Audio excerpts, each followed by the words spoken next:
สบายดีเนาะวันนี้สิมาแนะนำวิธีแปลงเหล็กไหลเนาะของวาล์วปั๊บเนาะตัวนี้เป็นวาล์วดีมวาล์วปั๊บเนาะอาการคือเหล็กไหลเนาะเวลาเติมลมหอเหล็กเศร้าฝากนี่เนาะเหล็กเศร้าเหล็กก็ขึ้นมานำพี่แหละเกือบหอเหล็กเศร้าคือกันนะ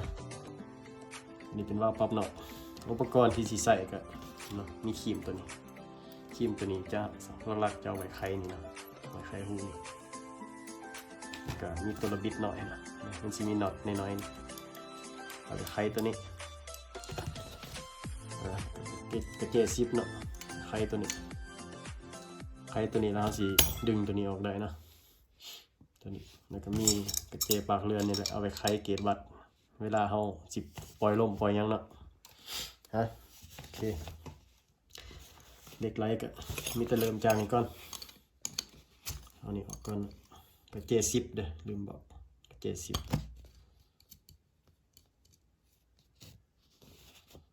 พวกนี้ใส่นี่ถอดลงเลย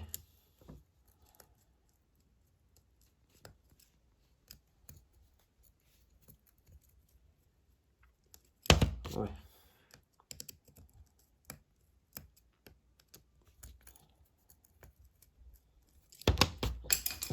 เบื่อเห็ดกลางคืนเลยเนาะบ่อยากปานใดตอนมื้อเว้นบ่ทันเห็ดส่วนนี้บ่ค่อยวางปานใด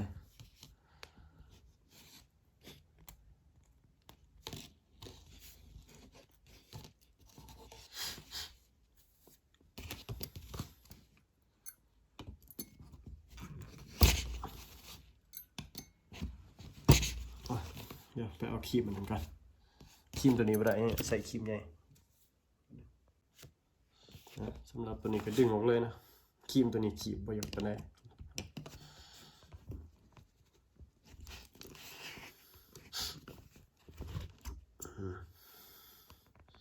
อยู่แกนตัวนี้มันสิมีโอลิง4ตัวนี่เนาะ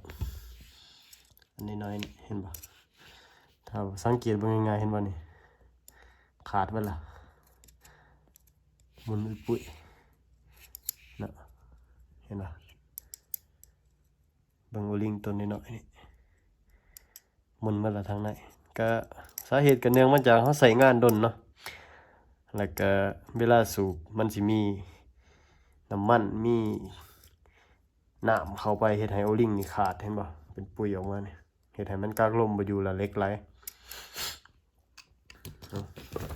ถอดออกมาเบิดยวงเลยตัวนี้ก็ใส่ครีมไปแล้วนี่นะไข่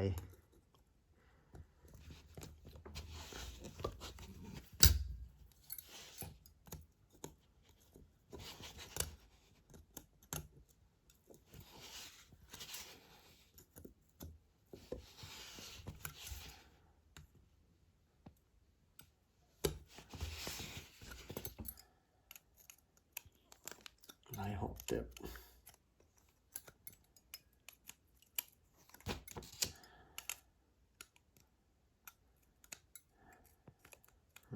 งมหมดเท็ด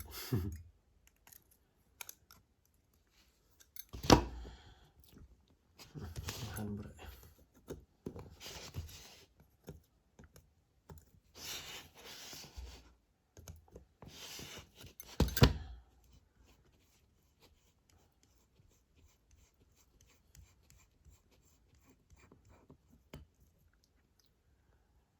ไปทางไหนนี่ก็มุนหมดเท่ากันเนาะโอลิงนี่เห็นปะ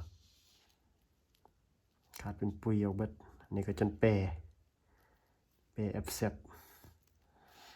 นะข้างในมันก็สิมีแวนแนวนี้นะถอดออกมาเลยแวนก็ได้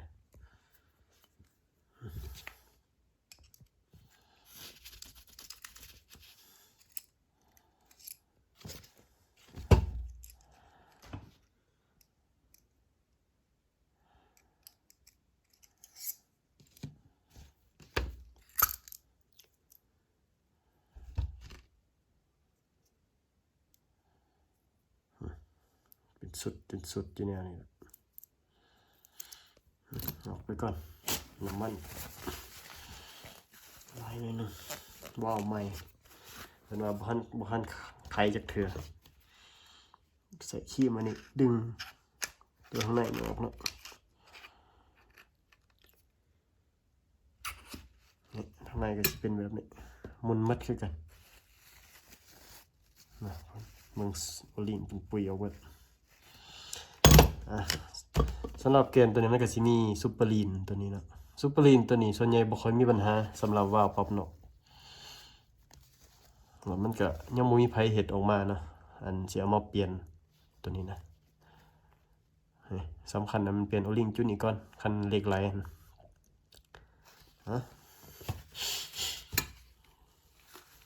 ให้ออกมาก็สิประมาณนี้วันนี้วิธีซ่อมเนาะมีสุดซ่อมตัวนี้มันจะมีโอลิงน้อยๆนี่เนาะเราจะมาเปลี่ยนสเกนซุมนี้แหละมันจะมีตัวนี้เขาหักมีขายเนาะบริษัทมันก็จะมีแถมมานำวาล์วเนาะคันเป็นวาล์วใหม่เนี่ยมันจะมีแถมมาให้สุดหนึ่ง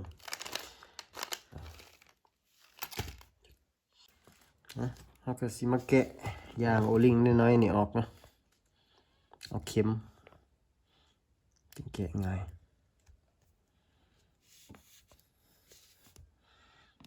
ตัวที่หนึ่งเบิ่งแต่ยีนี่ก็หูแล้วเนาะมุนอุยปุ๋ยเวลาบ่ฮู้ว่าน้ำมันนี่มันน้ำมันว่าน้ำว่าวบ่หรือน้ำมันเข้ามาน้ำสูบอาจจะเป็นมาน้ำสูบน้ำยังแน่เนาะมันเข้าไปเวลาเราใส่งานดน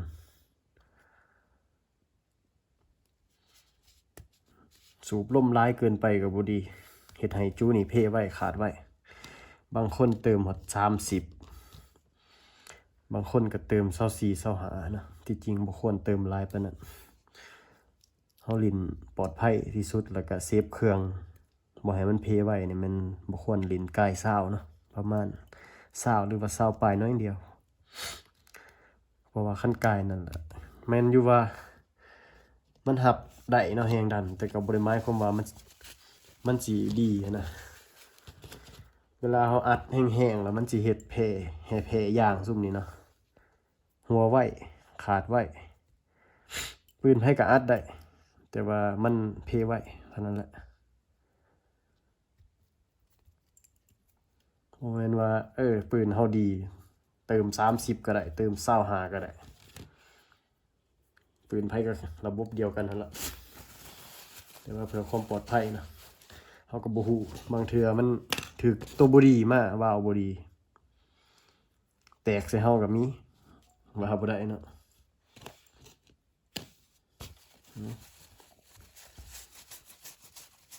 ดินกับแห้งดันสูงนี่ต้องปลอดภัยไว้ก่อน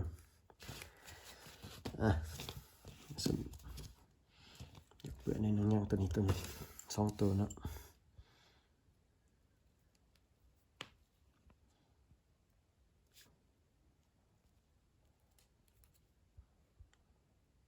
น้ำมันลายหมื่นแกเนี่ย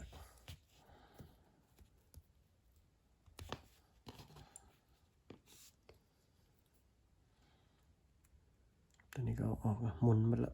หมุนมาตุกโตเลยบ่ฮู้ว่าเจ้าของเก่าเพิ่นอัดลมหลายปานใดแต่ว่าสภาพแล้วมันหมุนอุยปุ้ยก็หลังจากถอดออกมาแล้วนะก็พยายามเซ็ตอนามัยอันขาบดำๆเปื้อนๆนี่ออกให้มันสะอาดเซ็ตดีๆ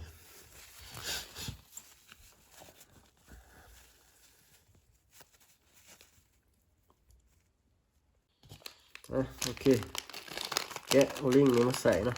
เปลี่ยนใส่ต่ำแบบเก่ามันนั่นแหละแบบตัวเขาแกะออกกิน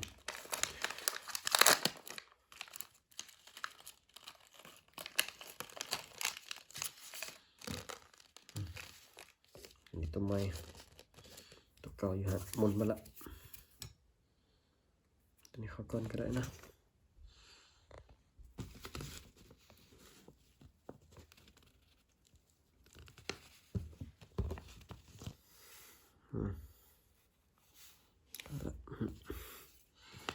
แล้วก็ตัวนี้ใส่นี่นะปั๊บจากนั้นก็ ตัวนี้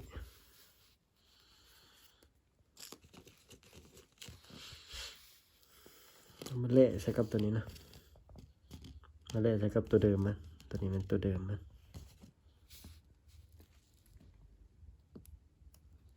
ตัวนี้สิเป็นตัวใหญ่เถิงพี่นะ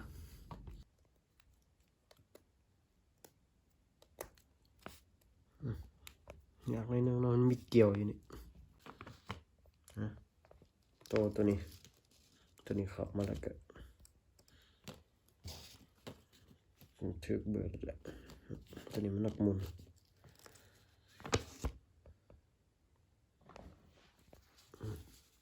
ตัวนี้นะโอเคใส่ประมาณนี้เช็ดไว้น้ำมันลายพอ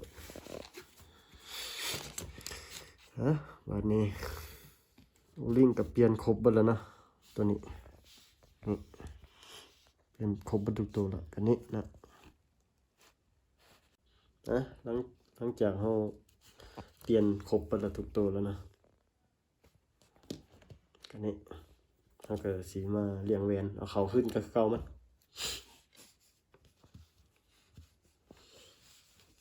จังสิก็ได้สองตัวทั้งบิดคอมแล้วคอมซองง่ายซองนะระบบบอดีง่ายซองแล้วก็คอมลงไปซองคอมแล้วง่ายคือซองคอมซองเนี่ยแบบนี้ไปเรื่อยๆจนมัดทุกตัวแล้วตัวนี้ง่ายแล้วคอมแล้วสุดท้ายก็ง่ายนะแล้วก็เอาตัวนี้มาซุปเข้ากันนี่สามสีเฮียเนาะสีได้ประมาณนี้แล้วก็เอาเข่าโพงมันนี่คือเก่าเนาะดันเข้าไปจนหดเกี่ยวตัวนี้หดเกี่ยวแล้วก็หันเข้า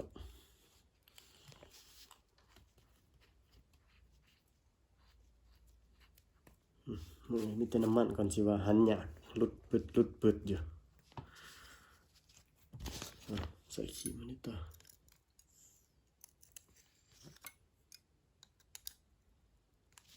หันเข้าไปเรื่อยๆจนจำหมดแล้วซ้ำเก่ามัน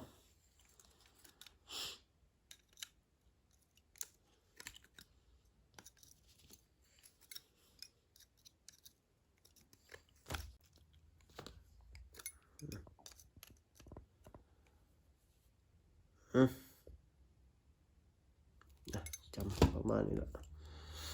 แล้วก็ตัวนี้นะตัวนี้ดันเข้าไปคือเก่าดันนี่เข้าไปแล้วก็เทียนให้มันเครื่องหูน็อตมันตัวเก่าแล้วก็น็อตหน่อยนี่นะหันเข้าประกอบเข้าแบบเก่าเลย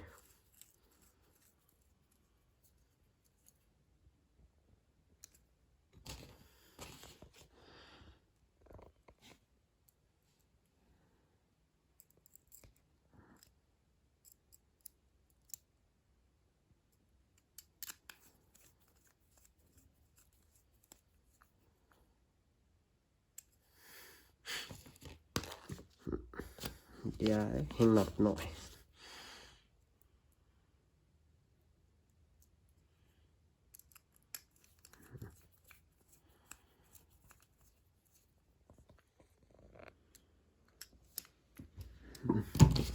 สำหรับตัวนี้หันเขาเติมได้หนึ่งนะหันเขาเติมได้หนึ่งเพราะว่าเพื่อให้เล็กมันต่ำไว้สมมติว่าเราอยากตั้งนะเราค่อยปรับขึ้น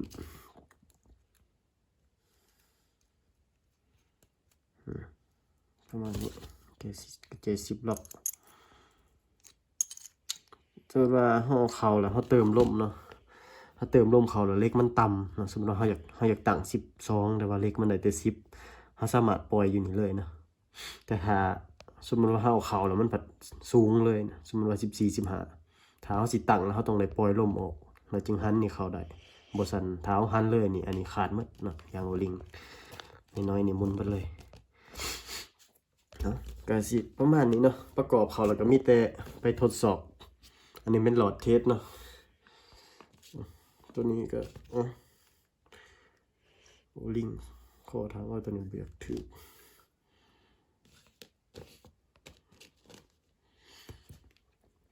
ตัวนี้นี่ก็บ่มีนะตัวนี้เด้ถือบ่ตัวนี้คือสิถือเด้อเอาตัวนี้ใส่ตัวนี้กับตัวนี้ก็คือซ้ำๆกันเนาะใส่ตัวนี้ก่อนอาจจะบ่เป็นหยังเนาะเพื่อเอาไปทดสอบ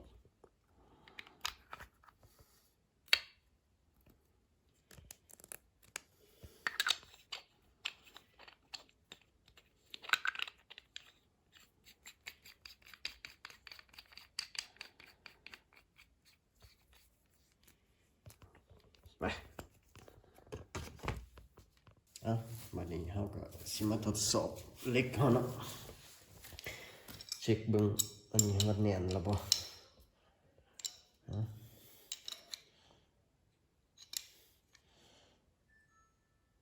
ประมาณนี้แล้วเนาะเติมลมเบิ่ง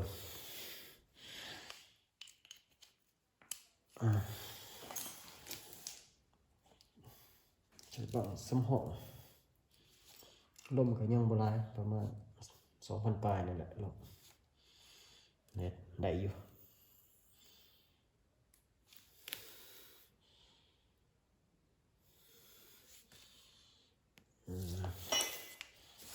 ก็สิได้ประมาณนี้นะ16นะ16 MPa วันนี้เรามาเบิ่งฝากเหล็กเฮาก็ประมาณ11เนาะ11บ่แม่นเบิ่งในตาเปล่า12ประมาณ12ประมาณนี้ก็แม่นได้แล้วเนาะเหล็กอยู่แล้วเพราะว่าแต่ก่อนนี่คันเฮาสูบลมปานนี้นี่เหล็กแล้วมันขึ้นซ้ำกันเลยเนาะอันนี้อยู่แล้วเนาะปล่อยลมออกกัน